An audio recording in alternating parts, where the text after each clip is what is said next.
వ్యవసాయమే దండగంటున్న చంద్రబాబు నాయుడు గారు ఈ మధ్య కాలంలో రైతులు ఏ పంట పండించాలో కూడా ఆయనే డిసైడ్ చేస్తున్నాడు అంటూ పేరు నాని చేస్తున్న వ్యాఖ్యలను అసలు ఎలా చూడాలంటారు? ఎక్కడెక్కడైనా కానీ చంద్రబాబు నాయుడు టెక్నాలజీ ప్రకారం వ్యవసాయం నడుపుతున్నాడు. బ్రహ్మాండంగా అవగాహన మడిచి అవగాహన లేని వాళ్ళు మాట్లాడితే ఎట్లే ఉంటుంది వాళ్ళకి. ఈ రోజు కాదు, ఎప్పుడు కూడా అవగాహన ఉండవాడు. ప్రతి విషయం కానీ వీరియా మీద అవగాహన ఉంది. వీరియా కూడా ఎట్లా వాడాలి ఏంటని ఎవరైనా చెబుతాడు. ఏ పైరు వేసుకుంటే ఎట్లా ఉంటుంది, భవిష్యత్తులో ఈ పైర్లు వేసుకోండి మీరు మాగాడి మీదే అచ్చం ప్రిపేర్ కాకండి, మెట్ట పైర్లు కూడా వేసుకుంటే పిల్లలు కానీ భవిష్యత్తులు బాగుంటాయి, దీన్ని జాగ్రత్తగా చూసుకొని వేసుకోమని చెప్పి నిన్న మీటింగ్లో కూడా చెప్పాడు. కనీసం అవగాహన అన్నా వీళ్ళకుంటే మాట్లాడాలి, కనుక అవగాహన లేకుండా వాళ్ళు చెబుతారేంటి అసలు?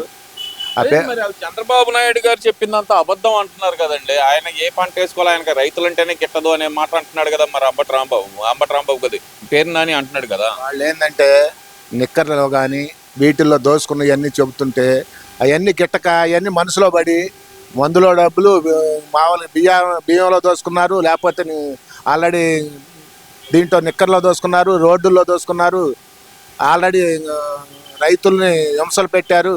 వాళ్ళు చేయని పాపాలే లేవు. ఆ పాపాలని కలుపుకోవటానికి చంద్రబాబు నాయుడు మీద పక్కాగా ఉద్యోగాలు కానీ లేకపోతే వెళ్ళి అమెరికా కానీ లేకపోతే ఆస్ట్రేలియా కానీ లేకపోతే ఇంకో చోట లండన్ కానీ వాళ్ళు పోయి వస్తే అయ్యా కొడుకులు ఇంత ఖర్చు పెట్టారు అంత పెట్టాడు ఏం తెచ్చారు అంటున్నారు. ఏం తెచ్చారో తెలియట్లేదా? అమెరికా పోయి ఎక్కడ ఇప్పుడు వైజాగ్లో ఏం తెచ్చారో తెలియట్లేదా? కనీసం అవగాహన మంత్రులు కూడా చేశారుగా. కనీసం అవగాహనతో మాట్లాడితే చూసే జనం కూడా కొంచెం నవ్వకుండా ఉంటారు.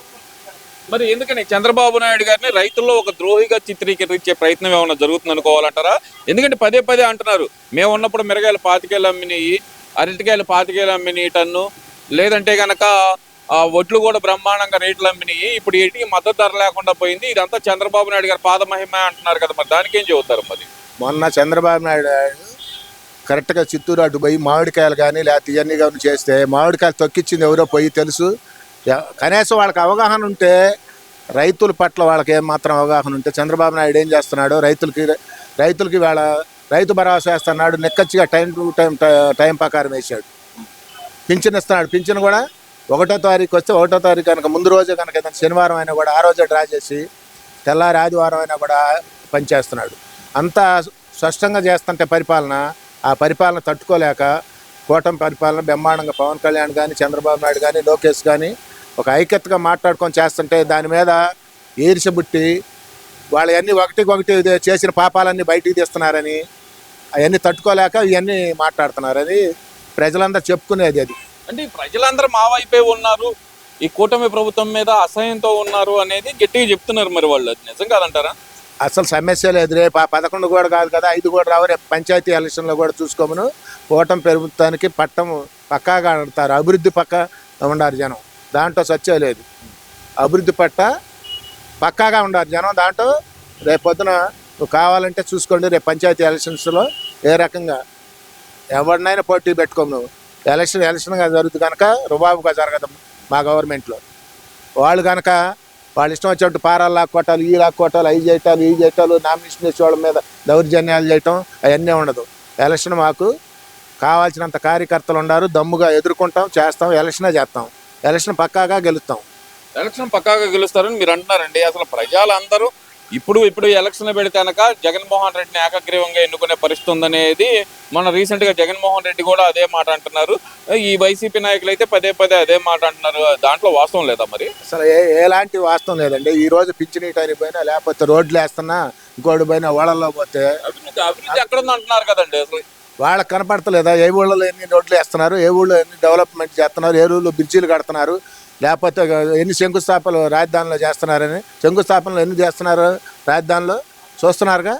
మొన్న బ్యాంకులు ఎన్ని వచ్చినాయి? 13-14 బ్యాంకు సట్ర మొత్తం వచ్చింది, అక్కడికి దిగింది. ఇవాళ ప్రతిదీ ఆడున్న మామూలు ఎమ్మెల్యే గారు కానీ, మన పార్లమెంటు బెమ్మశాన్ గారు కానీ, శ్రవణ్ కుమార్ గారు కానీ నెంబర్ 1గా వాళ్ళు నిలబడి చేస్తున్నారు. ఎక్కడికాడకు ఓపెనింగ్లు చేస్తున్నారు. అన్ని హోటల్ 5 స్టార్ హోటల్స్ కానీ అన్నీ తీసుకొస్తున్నారు. అసలు ఎక్కడ అభివృద్ధి దాంట్లో మేఘవ్యక్త అభివృద్ధి గెలిపించింది, నిజాయితీ గెలిపించింది. రేపు ఏం చంద్రబాబు నాయుడు దోచుకున్నది దాచుకోవటానికే విదేశాలు వెళ్తున్నాడు అనేది వైసీపీ నాయకుల ఆరోపణ. చంద్రబాబు నాయుడు ఏ రోజు డైరీ పెట్టిన కానీ ఈ రోజు వరకు కష్టపడి పనిచేసి కష్టపడి వాళ్ళ ఇంట్లో లేడీస్తో కూడా ఒక నిజాయితీగా డబ్బులు సంపాదించుకొని వాళ్ళు నిజాయితీగా ఉండారు. కానీ ఈ రకంగా ఎప్పుడు ఏ రోజు కూడా తిరుపతిలో వజ్రాలు నూకారు అవి నూకారు అని చెప్పారు చూడు, అట్లా ఉంటుంది వీళ్ళ మాటలు చెప్పటం. నెంబర్ 1గా ఆయన పరిపాలన కానీ ఎవరు డబ్బులు కాదు. పేద ప్రజలు ఇంకా ముందుకు పోవాలా, యువత బాగా ముందుకు పోవాలా. నేను భవిష్యత్తులో మొన్న అరెస్ట్ చేస్తే 53 రోజులు అరెస్ట్ చేస్తే ఎన్ని రాష్ట్రాల్లో గగ్గోలు పెట్టి గందరగోళం చేశారు. చంద్రబాబు నిజాయితీ ఏందో ఆ రోజే నిరూపించాడు. ఈ రోజు నిరూపించేది అదే కనుక ఈ మధ్యలో కనుక వాళ్ళు కనుక రాకుండాంటే ఈ 5 సంవత్సరాలు వాళ్ళు పరిపాలనించకపోతే ఈ అగాత్యం అంతా పోయినసారి ఏంది బొమ్మలు వేసుకొని రాళ్ళు వేసుకొని అన్నీ వేసుకొని మొత్తం దుర్మార్గంగా, అందుకే 11 సీట్లు కూడా కన్నుబోయి లొట్టగొట్టుకున్నట్టు గెలిచినాయి. అవి విపరీతంగా మందు డబ్బులు అన్నీ పంచి గందరగోళం చేశారు కాబట్టి ఆ 11 గెలిచినాయి. ఈతూకు 0 అంతా దాంట్లో చచ్చలేదు. అంటే ఇప్పుడు వాళ్ళు అంటుంది ఏంటంటే కనుక ఈ పరకామణి కేసు గురించి మరి జగన్మోహన్ రెడ్డి మాట్లాడితే చాలా చిన్న కేసు అది, దాన్ని అసలుకి ఎందుకు ఇంత పెద్దది చేస్తున్నారు, అది చాలా చిన్న కేసు అయితే కనుక రాజకీయ కక్ష కోసం మాత్రమే మా మీద ఆరోపణలు చేస్తున్నారు అంటున్నారు కదా, మరి దానికి ఏం చెబుతారు? మరి ఎంపీ గారు ఉన్నాడు, ఆయన ఎంపీ గారు ఏం చెప్పాడు, నేను సుబ్బారెడ్డి గారు అంటే సుబ్బారెడ్డి గారి దగ్గర పిఏ ఉండే అతనికి నేను 50,000 రూపాయలు నాకు వాడికి జరగట్లేదంటే డబ్బులు నేను పంపిస్తున్నాను, దాన్ని కావాలని చెప్పి ఈ రకంగా మాట్లాడుతున్నాడు. మరి మాజీ సీఎం గారు అది ఒక్కసారి తెలుసుకొని మాట్లాడమని చెప్పాడు ఎంపీ గారు, నెల్లూరు ఎంపీ గారు.